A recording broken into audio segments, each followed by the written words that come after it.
Whispered melodies and tales में आपका स्वागत है और मैं हूं आपका दोस्त और इस चैनल का सूत्रधार देवव्रत मजूमदार। चलिए कहानी शुरू करते हैं। प्यार, धोखा, साजिश और रिश्ते। सतनाम करता पुरख निरपार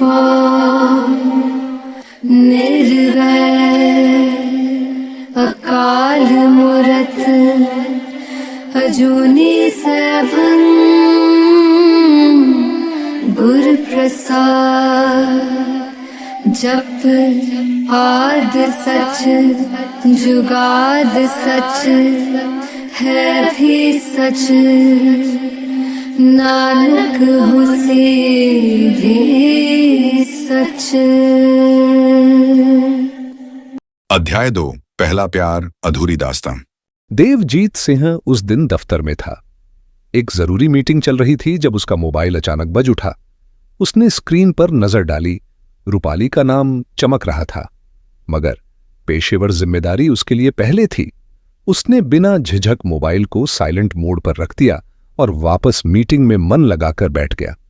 फोन बार बार बजता रहा, शायद 5 या 6 बार, पर देवजीत की निगाह एक बार भी उस ओर नहीं गई। उस दिन उस पर एक जरूरी काम को पूरा करने का दबाव था और वो पूरे दिन उसमें डूबा रहा। शाम को जब दफ्तर से निकला, गाड़ी में बैठते ही उसे याद आया रूपाली ने दिन में कई बार कॉल किया था। उसने तुरंत फोन मिलाया, पर इस बार उधर से कोई जवाब नहीं मिला। देवजीत ने भी फिर दोबारा कॉल नहीं किया। रात के करीब 11 बजे जब वो अपने कमरे में अकेला बैठा था, तभी मोबाइल फिर बजा। रूपाली का कॉल। उसने जैसे ही फोन उठाया, उधर से हल्की चिढ़ और व्यंग्य से भरी आवाज सुनाई दी। तो अब फुर्सत मिल गई या अभी भी बिजी हो? उसके शब्दों में शिकायत तो थी ही, शायद एक छोटी सी उम्मीद भी छिपी थी कि देवजीत सच में उसे कॉल करेगा। रात गहराने लगी थी। कमरे में धीमी रोशनी और हल्का संगीत चल रहा था। तभी देवजीत ने रूपाली कौर के सवालों का जवाब देते हुए कहा, मैं दफ्तर में था और काम की वजह से फोन नहीं उठा सका, पर शाम को कॉल किया था। शायद उस वक्त आप व्यस्त थीं और अब मैं घर पर हूं, बिल्कुल भी बिजी नहीं। बताइए क्या बात थी? अब मैं ध्यान से सुन सकता हूं, रूपाली जी। देवजीत की बातों में भी हल्का सा व्यंग्य था, ठीक उसी अंदाज में जैसा कुछ देर पहले उसे सुनाया गया था। शायद यही बात रूपाली को खटक गई। उसने बिना कुछ कहे फोन काट दिया। देवजीत कुछ पल तक स्क्रीन को देखता रहा, फिर बड़बड़ाया। फिर वही नकछड़ी हरकत, खुद मजाक करे तो सब ठीक और कोई उसी अंदाज में जवाब दे तो नाराज। ये बात मुझे जरा भी पसंद नहीं। मैं तो हर बात को उसी मूड में लेता हूं, मजाक को मजाक में और व्यंग्य को व्यंग्य में। उसने दोबारा कॉल नहीं किया। सोच लिया कि अगर गलती रूपाली को महसूस हुई तो वो खुद कॉल करेगी। रात कुछ और बीती। देवजीत ने अपने पुराने दोस्त दलजीत को घर बुला लिया। अगला दिन रविवार था, ऑफिस नहीं जाना था तो सोचा एक छोटी महफिल ही सजा ली जाए। दलजीत के आने से पहले ही देवजीत ने एक पैक बना लिया और एक पुरानी गजल लगा ली। तभी मोबाइल फिर से बजा। स्क्रीन पर नाम चमक रहा था, रूपाली कौर कॉलिंग। देवजीत ने फोन उठाया और उधर से आवाज आई, मुझे एक जरूरी काम आ गया था, इसलिए फोन काटना पड़ा। आपको बुरा तो नहीं लगा ना जी? देवजीत अभी कुछ कहता, इससे पहले ही रूपाली आगे बोल पड़ी। मैं जानना चाहती थी कि क्या आप अपनी होने वाली पत्नी को एक दोस्त मानेंगे या सिर्फ एक बीवी जो आपकी सेवा करे? सवाल सीधा था, लेकिन जवाब उतना आसान नहीं। देवजीत जानता था कि इस सवाल में सिर्फ शब्द नहीं, भावनाएं छुपी हैं। फिर भी उसने गहराई से जवाब दिया, स्वाभाविक है। मेरी पत्नी मेरे लिए एक दोस्त भी होगी। मैं पुराने ख्यालों का इंसान नहीं जो पत्नी को केवल घर के कामों तक सीमित रखे। रूपाली ने दूसरा सवाल दागा, तो क्या हम भी दोस्त बन सकते हैं? अब देवजीत समझ चुका था कि रूपाली बातों को किस दिशा में ले जाना चाहती है। उसने शांत स्वर में, बहुत नपे तौले हुए शब्दों में उत्तर दिया, रूपाली, मैं मानता हूं कि दोस्ती कभी किसी समझौते या इजाजत पर आधारित नहीं होती। जब दो लोगों के विचार मिलते हैं, जब वो एक दूसरे की फिक्र करते हैं, तब दोस्ती अपने आप हो जाती है। दोस्ती के लिए कभी किसी से पूछना नहीं पड़ता, क्या हम दोस्त बन सकते हैं? ये कोई समझौता नहीं होता। हां, अगर किसी से कुछ जानना हो तब इजाजत की जरूरत होती है, लेकिन दोस्ती वो तो बस हो जाती है। और यहीं कमरे में एक पल को जैसे सन्नाटा छा गया। फोन पर चुप्पी थी और देवजीत की आंखों में कोई पुरानी समझदारी। अब जवाब देने की बारी रूपाली कौर की थी। उसने थोड़ी गंभीरता और आत्मविश्वास के साथ कहा, पर मैं ऐसा नहीं मानती। मैं जिससे दोस्ती करना चाहती हूँ पहले उससे पूछती हूँ कि क्या वो भी मुझसे दोस्ती करना चाहता है। अगर वो हाँ कहे तभी मैं आगे बढ़ती हूँ। क्या पता सामने वाला दोस्ती के नाम पर बाद में मेरा कोई फायदा उठाए। वैसे क्या आप सच में मेरे दोस्त बनना चाहते हैं? अगर हाँ तो मैं आपसे वैसे ही बात करूंगी, दोस्त की तरह। और अगर नहीं तो फिर मैं आपसे बात नहीं करूंगी। बताइए क्या करना चाहते हैं? देवजीत अब समझने लगा था कि रूपाली दरअसल क्या जानना चाह रही थी, लेकिन ये बात उसके मुंह से सुनना शायद जरूरी था। उसने थोड़ी देर चुप रहकर फिर साफ शब्दों में कहा, हां, मैं आपका दोस्त बनना चाहता हूं। रूपाली ने यह सुनते ही एक हल्की मुस्कान के साथ तुरंत कहा, तो ठीक है, जब आप मेरे दोस्त हैं तो मैं एक बात साफ साफ कह देना चाहती हूँ। अब से मैं आपको तुम कहकर बुलाऊंगी, जैसे अपने बाकी दोस्तों को बुलाती हूँ। आप नहीं, दोस्ती में इतनी दूरी ठीक नहीं लगती। देवजीत एक पल को चुप हो गया, क्योंकि रूपाली ने वही कहा था जो वो भीतर से सोच रहा था और जिससे वह थोड़ा असहमत भी था। उसे ये बात बिल्कुल पसंद नहीं थी कि कोई अनजान लड़की जिससे उसकी गिनती की ही बातचीत हुई हो, उसे इतने अनौपचारिक तरीके से तू या तुम कहे। वो मानता था कि जब तक कोई पूरी तरह अपना न हो जाए, उम्र में बराबर न हो और रिश्ता गहराई न ले, तब तक तुम कहना सम्मान की सीमा से बाहर हो जाता है। अगर यही बात कोई और कहता तो शायद देवजीत उसे तमीज और इज्जत का पूरा पाठ पढ़ा देता। लेकिन रूपाली एक अलग ही तरह की लड़की लगती थी, बेबाक, साफको और थोड़ी जिद्दी भी। फिर भी देवजीत ने शांति और विनम्रता से जवाब दिया, रूपाली जी, मेरी माताजी ने हमें यही सिखाया है कि किसी भी रिश्ते में एक दूसरे की इज्जत सबसे जरूरी चीज होती है। अगर इज्जत चली गई तो रिश्ता भी ज्यादा दिन नहीं टिकता। आप तू तो छोड़िए, तुम भी मत कहिए जब तक हम एक दूसरे को अच्छे से समझ न लें। वैसे भी मेरी माँ और पिताजी ने मुझे और मेरी बहनों को यही शिक्षा दी है कि सबको आप कहकर ही संबोधित करें। यहां तक कि मैं अपने भांजे गुरनाम को भी आप ही कहकर बुलाता हूं। देवजीत थोड़ी देर ठहरा, फिर मुस्कुराकर बोला, तो क्या ये हो सकता है? अब ये तय करना रूपाली के हिस्से था। रूपाली ने थोड़ा ठहर कर मगर उसी पुराने अंदाज में कहा, मैं तो तुम ही कहूंगी। और अगले ही पल फोन काट दिया। देवजीत के कमरे में अब गहरी खामोशी थी।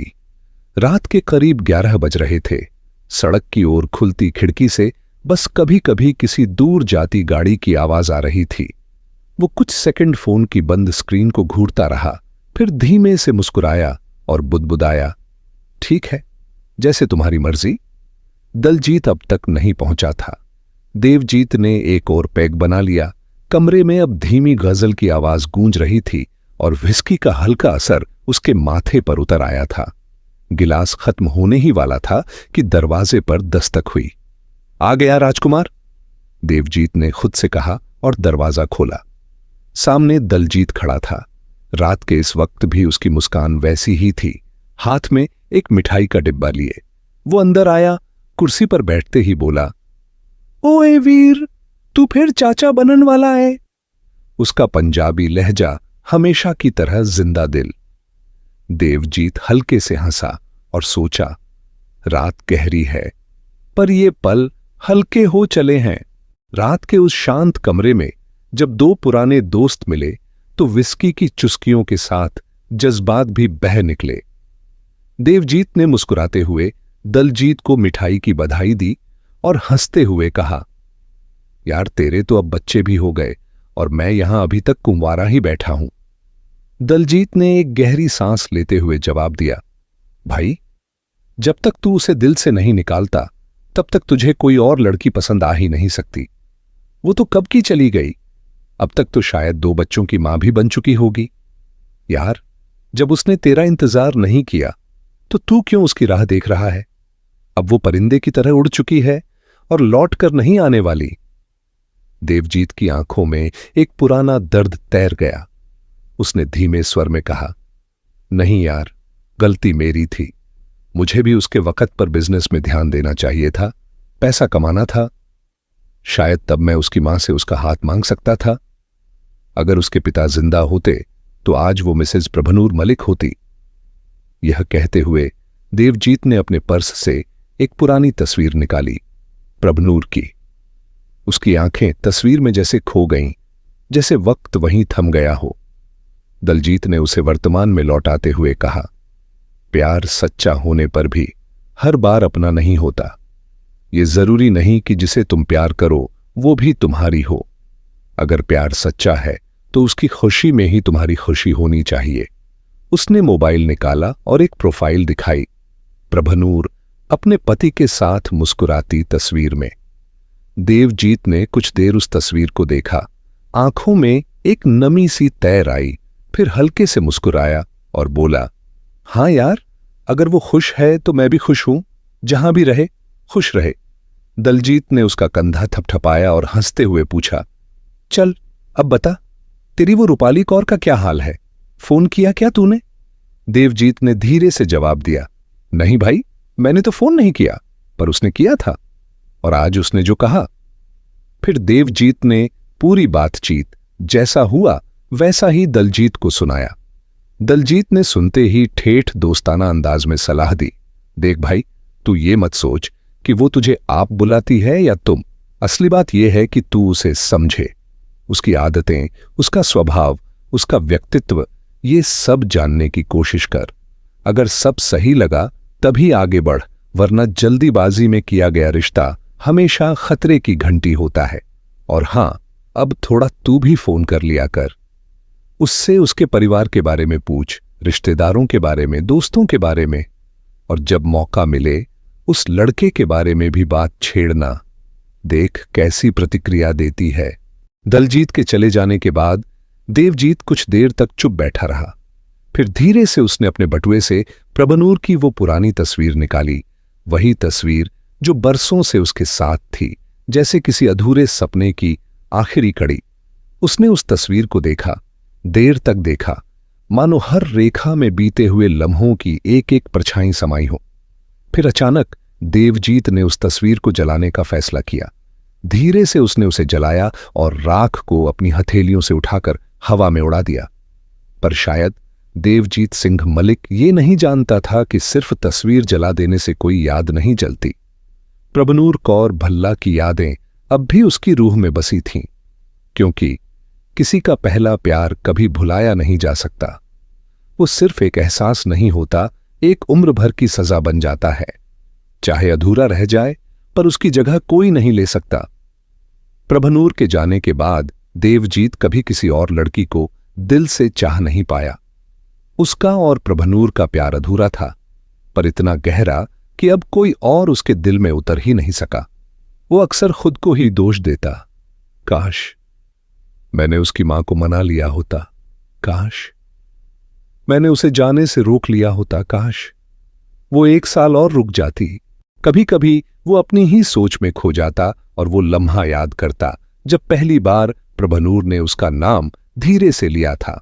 और उस दिन देवजीत ने खुद से एक बात कही थी, शायद जिंदगी आगे बढ़ गई है, पर दिल तो वहीं रुक गया जहां प्रभनूर ने मेरा नाम धीरे से पहली बार लिया था।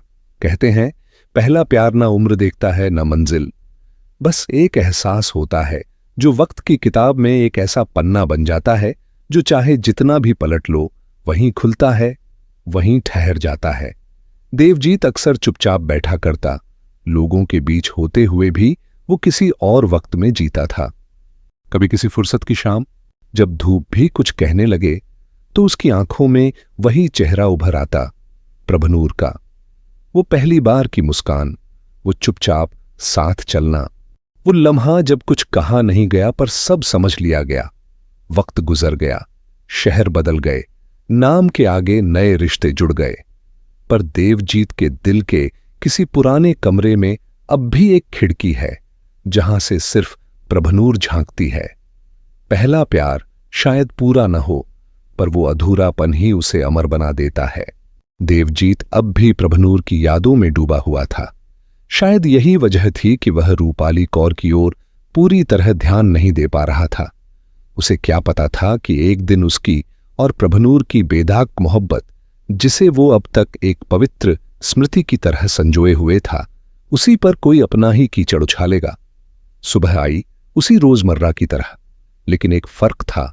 अब रूपाली का फोन रोजाना आने लगा था और बातें अब सिर्फ हल्के फुल्के परिचय तक सीमित नहीं रहीं। अब वे दो जवान लोगों के बीच शादी की संभावनाओं की चर्चा में बदल गई थीं। हंसी मजाक के बीच अब सवाल भी उठने लगे थे, रिश्ता आगे बढ़ेगा या नहीं। रूपाली स्पष्ट थी। उसने साफ कह दिया था कि या तो देवजीत इंदौर आकर सब तय करे, या फिर वो समय बर्बाद नहीं करना चाहती। देवजीत के लिए अब वक्त था कि वह अपनी इच्छा को परिवार के सामने रखे। उसने सबसे पहले अपनी छोटी बहन सरबजीत से बात की, रूपाली के बारे में सब बताया और उसकी तस्वीर भी दिखाई। सरबजीत ने तस्वीर को ध्यान से देखा और जैसे ही नाम सुना, उसके चेहरे पर शिकन आ गई। वो एक गहरी सांस लेकर बोली, वीरा, ए लड़की सांवली है, इस देवल भी कटने ते इंडी जात भी नौकराम या लेबर क्लास दी है। इससे साडा नहीं जमेगा, कोई मेल ही नहीं है, मना कर दे वीरा। देवजीत चुप रहा। उसके चेहरे पर कोई प्रतिक्रिया नहीं थी, लेकिन भीतर कहीं कुछ जरूर दरक गया था। कभी जो खुद अपनी मोहब्बत के टूटने की तकलीफ को चुपचाप सह गया था, आज उसी परंपरा और समाज की दीवार फिर उसके सामने खड़ी हो गई थी। रूपाली, जिसने धीरे धीरे एक उम्मीद की लौ जलाई थी, अब उसी समाज की कठोर परख पर खड़ी थी जहां रंग, बालों की लंबाई और जाति किसी इंसान की कीमत तय करते हैं। लेकिन कहानी यहीं खत्म नहीं होती। शायद अब भी देवजीत को कोई फैसला लेना बाकी था।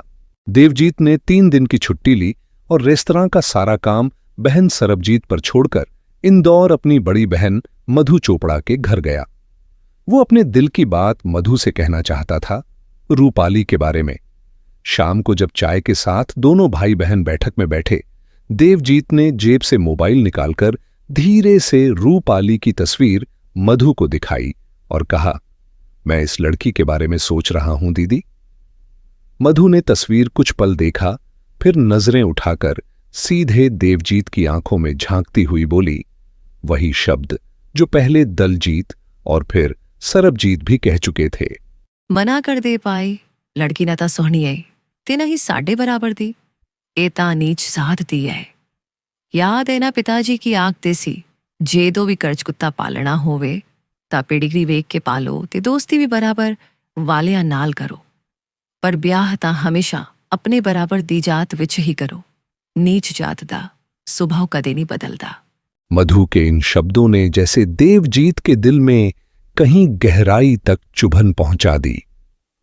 वो चुपचाप तस्वीर को फिर से जेब में रखता है, पर उसके मन में एक उथल पुथल सी चलने लगती है। क्या समाज की दीवारें वाकई प्रेम से ऊंची होती हैं? सुबह देवजीत अपनी बड़ी बहन मधु चोपड़ा के घर इंदौर पहुंचा था और उसी शाम वह रूपाली के घर उससे मिलने गया। रूपाली को देखकर उसका मन किया कि वह तुरंत ही रिश्ते से मना कर दे और वहां से चला जाए, क्योंकि तस्वीर में जो रूपाली दिखी थी असल में वह वैसी नहीं थी। उसके बाल सामने से कम लग रहे थे, उसकी लंबाई भी छोटी थी, रंग सांवला था, दांतों के बीच में कहीं कहीं फांक थे और होंठ काले जैसे कोई बीड़ी या सिगरेट पीने वाला हो। पर उसकी मर्यादा ने उसे रोक लिया। उसने सोचा, किसी के घर आकर ऐसे चले जाना अपमान होता है और किसी लड़की के घर से इस तरह लौट जाने से उसके पिता पर क्या बीतेगी। उसने मन में ठाना कि थोड़ी देर बैठता हूं, फिर निकल जाऊंगा और घर पहुंचकर कह दूंगा कि लड़की पसंद नहीं आई। रूपाली के घर उस वक्त उसका छोटा भाई रमनदीप, उसकी मां शेफाली पाल और पिता रंजीत पाल थे। देवजीत को ड्राइंग रूम में बैठाकर सब एक एक करके किसी न किसी बहाने बाहर जाने लगे। आखिर में रह गई थी उसकी मां, जिसने कहा, मैं बस 15 मिनट में लौट आऊंगी, पास ही किसी के यहां कोई बीमार है, उसे देख कर आती हूं। देवजीत को यह सब अजीब लगा। उसने मन में सोचा, इससे अच्छा होता मैं खुद ही चला जाता। अब घर में केवल रूपाली और देवजीत रह गए थे। उसने कहा, मैं वैसी नहीं दिखती जैसी फोटो में थी।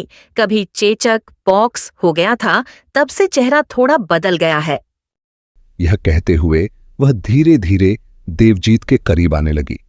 देवजीत कभी उसके चेहरे को देखता, कभी उसके शरीर को।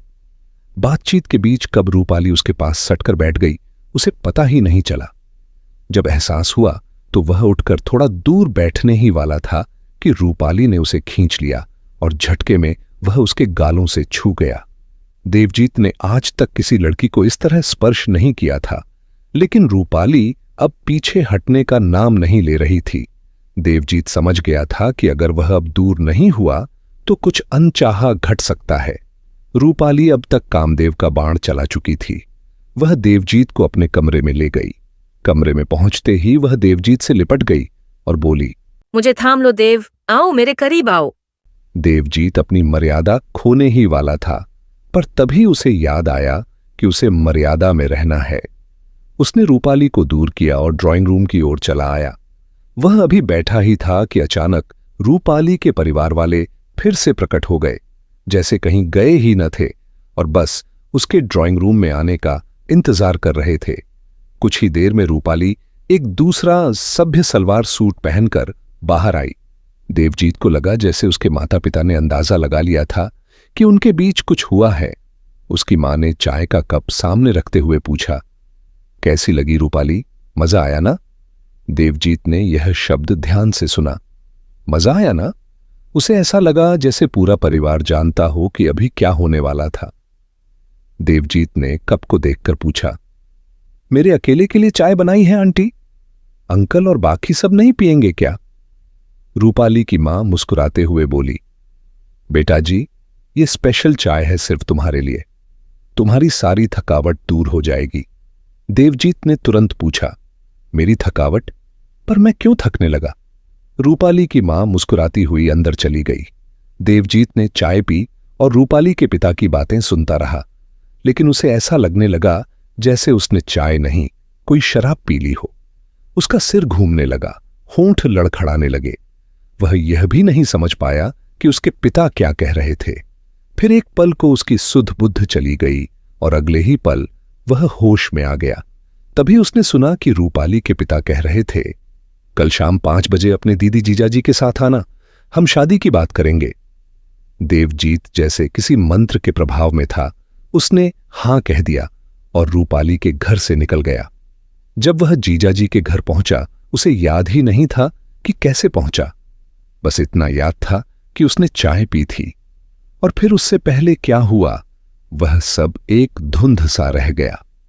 अगले दिन वह जिद करके अपनी दीदी मधु और जीजाजी को लेकर रूपाली के घर गया। नमस्ते प्यारे दोस्तों, स्वागत है विस्पर्ड मेलोडीज एंड टेल्स में, जहां संगीत और कहानियां एक नई जिंदगी पाती हैं।